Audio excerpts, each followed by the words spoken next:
Picture the biggest crowd you've ever seen at a single concert. Now picture every seat gone in a matter of hours. For a solo performer, nobody in that country had ever seen live before. Now here's the part that actually stops me. The ticket sellout wasn't even the biggest thing that happened to this guy this year. On the same platform where you stream music every single day, this man is currently the single most followed musician alive. Not the most followed in his country, not the most followed in his genre, the most followed artist, full stop, ahead of Taylor Swift, ahead of Ed Sheeran, ahead of everyone. And the part that should actually bother you is that you've probably never heard a single second of his music.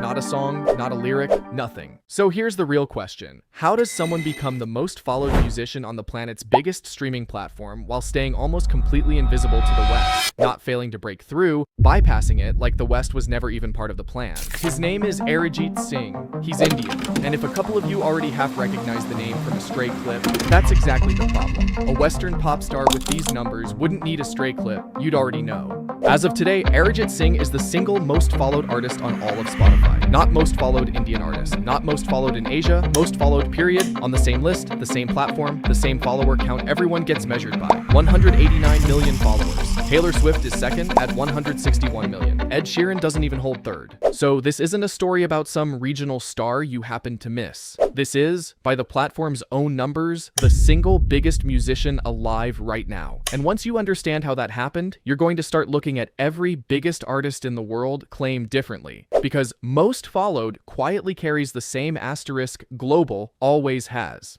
It just means whoever the platform already expected you to recognize. Arijit Singh has been the backbone of Bollywood's soundtrack machine for over a decade. Spotify's most streamed Indian artist 5 years running. His song Kesariya alone has pulled over 600 million streams, the most streamed Indian song in the platform's history. This year, he became the first Indian-born artist ever to headline and sell out a stadium show in the UK, tickets gone within hours of release. And as far as the Western music press is concerned, virtually none of that happened. No coverage, no year-end mention, nothing. Which means the real question isn't who he is. It's why, with all of that, you still had no idea he existed. Here's the part that isn't just a language thing. It's stranger than that, because it's not really about the songs at all. It's about what the singer is even allowed to be.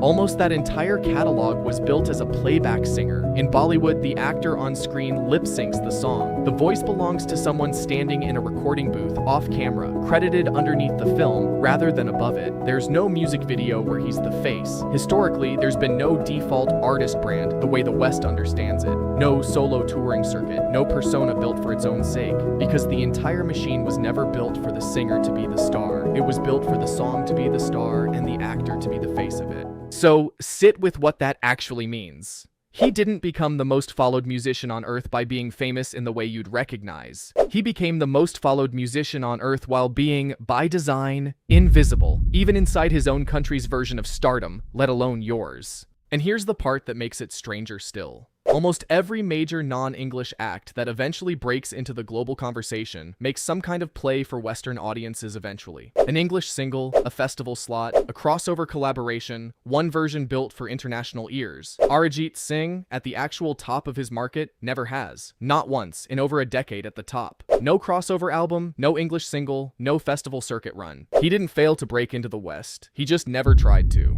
And a few months before any of this, he did something that only makes sense once you understand that mechanism. Earlier this year, Arijit Singh announced he was done accepting new playback assignments. Done being the invisible voice behind other people's films. He's not retiring from music. He's retiring from the exact role that made him invisible, stepping out to exist as an artist under his own name for the first time in his career. It's genuinely one of the biggest music career stories of the year. Outside South Asian and diaspora press, it barely made a sound. That's not a coincidence, and honestly, it stopped being a story about one singer. Here's the actual thesis. Think of the music industry less like one connected chart, and more like a cluster of islands scattered across an ocean. Each one enormous on its own terms, each one fully convinced it's the mainland, and none of them checking what's happening on the island next door. What gets crowned global success isn't whichever island is actually the biggest. It's whichever one happens to sit on the West's shipping lane. But here's where it stops being about charts at all. The Grammys have an entire category. Best Global Music. that exists purely to bundle everything that isn't in English into one shelf, regardless of scale.